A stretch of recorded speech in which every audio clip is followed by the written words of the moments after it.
పల్లెంది పడిమెట్ల పైకెక్కి గుడికేగు భక్తులకు ఎదురొచ్చే బంగారు స్వామి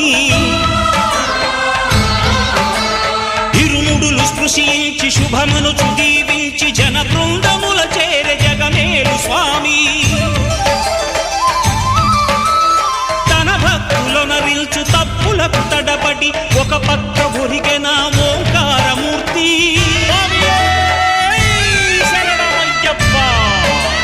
స్వాములందరూ తనకు సాయము కాగా ధీమంతుడై లేచే ఆ కన్య స్వామి పట్టబంధము వీడి భక్తతతికై